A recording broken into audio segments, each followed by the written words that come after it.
Hey, how's it going, everybody? If you're new here, welcome in. And if you've been here before, smash the like button on the way in. I'm Rollshambo, the connoisseur and collector of all things sharp and shiny. And today we're checking out the Remette RTB G. That's right. And this might look familiar because we actually already checked out the more premium version, the RTB. And we love this knife. This knife hits so many boxes on my checklist. And if you want to know why, I will make sure to link it up in the corner above.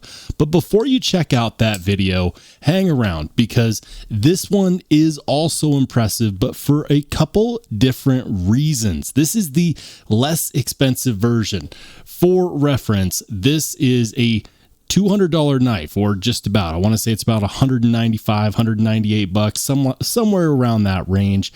And it's premium. We're talking titanium scales, M390, contoured titanium, hidden pocket clip screws. It's a beast when it comes to hitting that checklist and getting everything right. So this one is $57 at the time of recording. Now, I believe that is on sale, so it could go up depending upon when you watch this. I want to say the regular price for this might be somewhere closer to 79 bucks, but I will make sure to leave my 5% discount code in the description as well. So feel free to use that if you would like.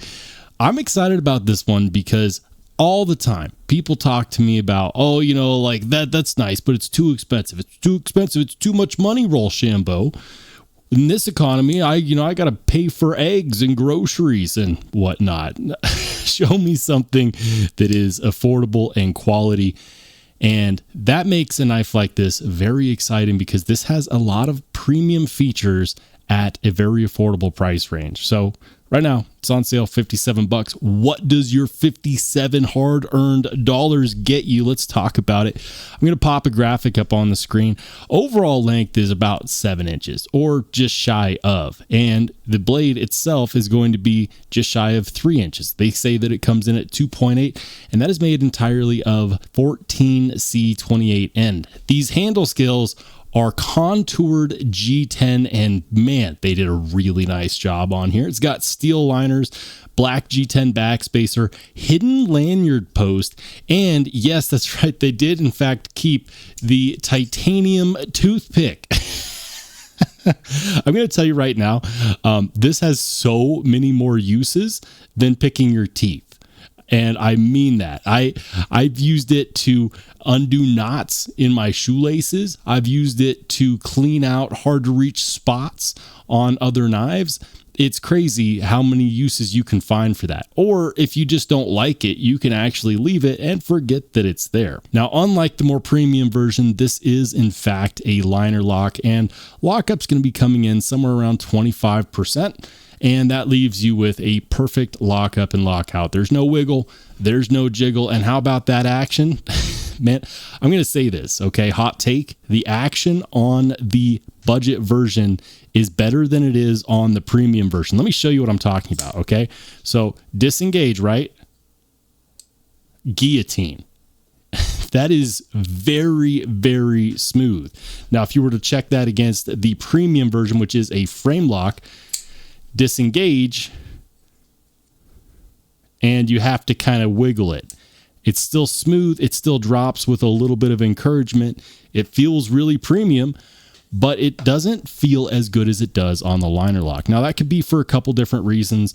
On a lock bar style lock, you have a lot more pressure on the detent ball riding against the track on the blade than you do on a liner lock, because a lock bar on a frame lock is thicker. It has more sideways pressure than something like a thinner liner. So for that reason, and also because you can't put any undue pressure on a liner lock, it's just very, very, very smooth. So if you're someone that is a connoisseur of the smoothest of actions, that might be something that you're interested in. Deployment options, we've got a double-sided thumb stud and a flipper tab. Now, the flipper tab works very well. It is very snappy, very responsive. It feels good on the deployment. The thumb studs work exceptionally well, whether you are thumb flicking or reverse flicking. It doesn't take much effort to get it to fire out. The ergos on here are really good, whether you are in a choked up regular grip or whether you are in a reverse grip, it still feels good. Now, I wouldn't personally use this in a reverse grip. It's just not that style of blade, in my opinion. It's going to be far better at the sliciness, and that is a lot to do with this hollow ground blade. Look at how thin it gets there behind the edge. Something that Remette does exceedingly well is give us a really nice slicey edge geometry, which I find to be very useful. You know, there's a time and a place for robust blades, and Lord knows that I have plenty of them, and I admire those too, but there is something that I really enjoy about slicey edge geometry, and I've got a couple pieces that we can try out. First of all, let's go ahead and simulate cutting through a shipping box, because if you're in the knife hobby, chances are you go through a lot of these. And look at this, the cleanest of cuts, the easiest of cuts. And I know, guys, this is not thicker cardboard. This is not super thick, but this is a regular everyday use case scenario. Maybe you get a box in the mail and you got to cut it down. Boom. Yeah, that edge geometry, very thin, very slicey. Let's go ahead and try a thicker piece of cardboard. This is more of your standard style cardboard, much thicker than a US Postal Service box. Let's go ahead and do that real quick. Yeah, no problem. No problem. Into tiny little pieces. One of the things that I love about 14C is that it is an extremely tough steel. Now, the tougher a steel is, the better it's going to hold a slicier edge geometry. You can put an exceedingly thin edge bevel on this knife and make it extremely slicey. And I know that often the argument that I get when people approach me saying, well, I actually don't like 14C because it's not as wear resistant as, whatever steel comes after that. However, if you are a fan of the knife steel components or the things that really make up for a slicing knife, did you know that the edge geometry of a knife makes a bigger difference as far as edge retention than the steel composition itself? If you don't believe me, I would definitely encourage you to go check out knifesteelnerds.com by Dr. Laren Thomas, who is a metallurgist, and he will tell you with actual test results that the thinner edge geometry will play a bigger role than the knife steel composition itself in edge retention. And at the end of the day, this is exceedingly slicey edge geometry. So I believe that 14C is an excellent choice, especially on a more budget-friendly knife like this. Now, I already mentioned that I love the ergos on here, and that has a lot to do with the contouring on the handle scale.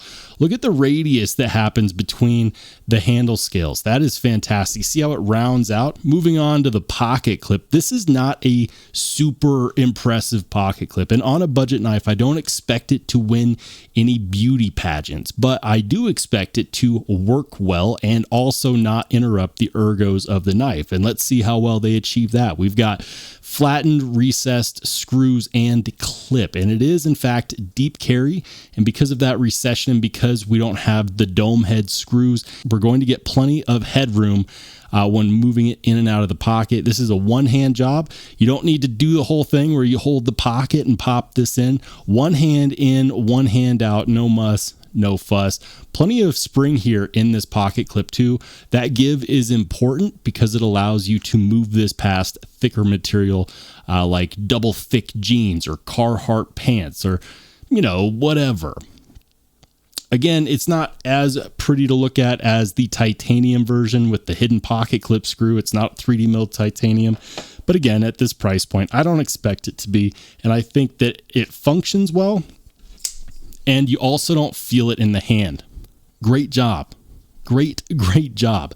That is exactly what I want in a more budget-friendly knife. The action is running on this single-sided captive pivot, and for the billboarding, it's not on the pocket clip on this one. Instead, it is in fact on the blade. I don't mind the placement of the Remette logo. If I had my druthers, I would actually prefer to have it as just their regular logo, the R, and have that moved to the pivot and leave the blade sterile. But in its current position, I don't necessarily think it's a huge deal, especially considering that that's it. That's all you got as far as billboarding.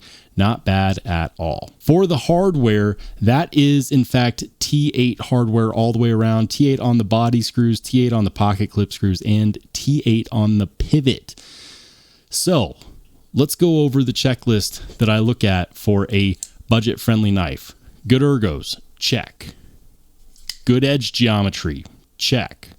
Good action, check. Good lockup, good blade centering, no detent lash, check, check, and check.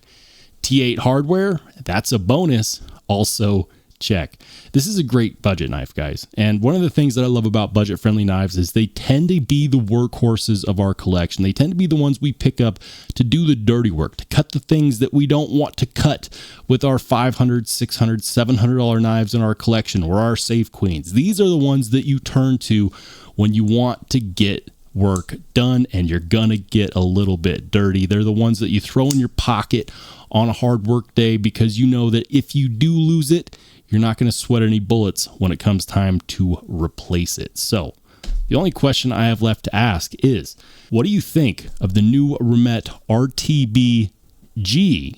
Or do you actually prefer the more expensive, the more premium version, the one that's closer to $200? Would you rather have the budget variant or the premium version? Let me know in the comment section down below. If you made it this far and you enjoyed the video, make sure to hit that subscribe button. And by the way, if you'd like to watch more awesome knife and EDC content, go ahead and click on one of the videos that pops up next.